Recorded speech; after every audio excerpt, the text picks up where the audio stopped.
Hello, this is Dr. Christy Patton-Lokes, a chemical engineering professor at Missouri S&T. In this lesson, we'll be looking at how to use AspenPlus to do liquid-liquid extraction, and we'll be basing it on this tutorial that is created by AspenPlus. So they're going to do separation of acetone and water. They do it first using distillation and then compare this to liquid-liquid extraction. We will not be doing the complete tutorial in this video, but you should be able to find this in your library also. So the idea here is that water has a high latent heat of vaporization compared to other components, and so for the separation of water and acetone, the energy efficiency may be something that would drive you to choose something other than distillation. And so in this case, they want to look at extraction, and the way they're doing that is using 3-methylhexane as the solvent.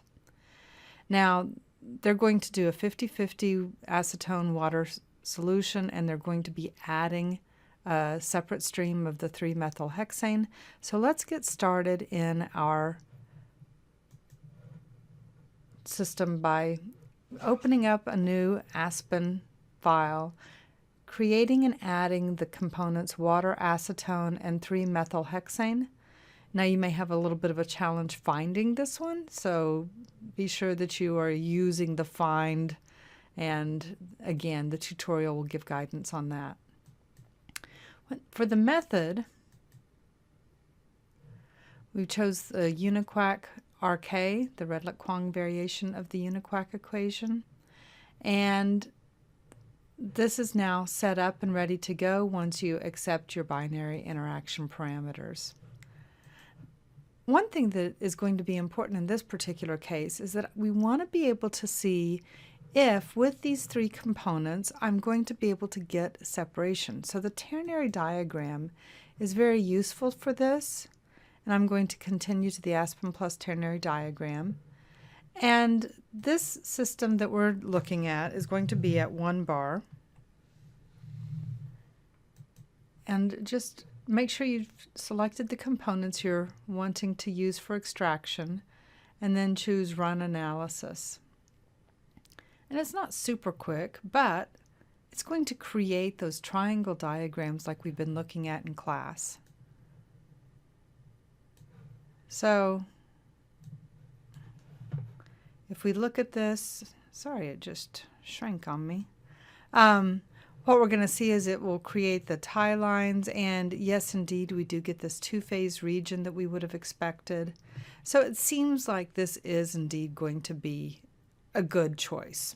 Okay, now I would have expected that if they wrote a tutorial, it would be. But this is good advice for when you're not sure about your system. So now then, let's go on through. If you look through the tutorial, they're going to take you through several other things. Let's skip to page 9. And what they're going to ask you to do is to create a flow chart or a flow sheet that's going to have these various elements here. So they're going to have a series of streams and some different columns. I'm going to only focus on the column, the extractor column. They follow it up with a red radfrac so that they can complete their their separation. And they want to create and add these things. So the feed streams, all of these, I believe you know how to add. I'm going to just simply add this column extractor. So let's come back over here and go to our simulation. And we're going to find this as a separator. Okay? And you can choose that there.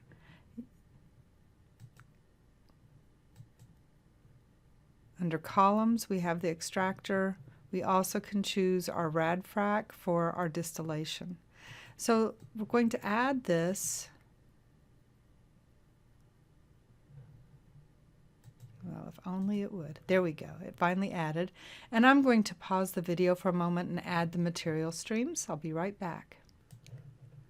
Okay, so I have my various streams added. I've got a feed, a solvent, a water is going to be my bottoms product there, and the rich solvent is going to go on to a radfrac column later. We're only building this portion of it in this video. If we look at the solvent, that is at 30 degrees C in 1 bar and flows at 150 kilograms per hour. Make sure you switch to mass flow rate. And if we come back to our other feed stream, this one is going to be a 50-50 by mass mixture.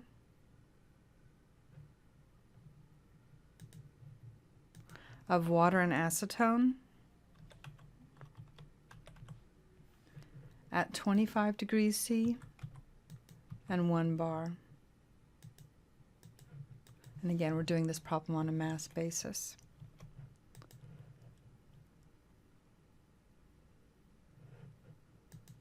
The flow rate on that stream was given as 100 kilograms per hour. Okay. So we now have this set up. Now it's time to look at our extractor.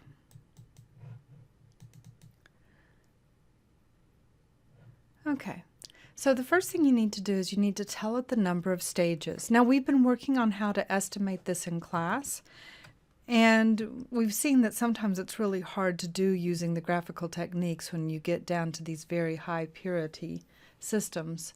But in this case, they're telling us to use 8 stages, so just go ahead and do that for now.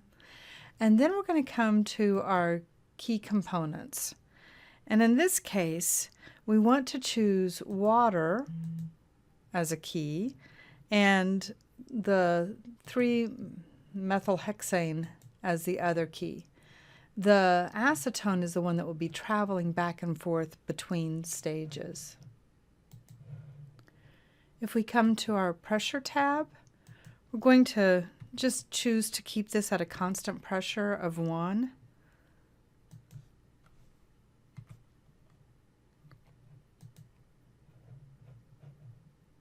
And now then, we have still a red block, or red on estimates, and we're going to choose a temperature estimate that it will be approximately 25 degrees C, matching our stream temperature. Now this next step is something we have not done before, and this is to go to the convergence tab. And convergence is going to allow us to override this. Liquid-liquid extraction, the calculations are challenging for the computer. So we need to increase the maximum number of iterations, and they recommend using 200. And an error tolerance, they want 1 times 10 to the negative 7, so 1e negative 7. Okay, so at this point, we are ready to run this. Okay, now that does take a while. You'll notice the length of time, but we can come and look at our summary if we wish. And I wanted my results summary, my streams.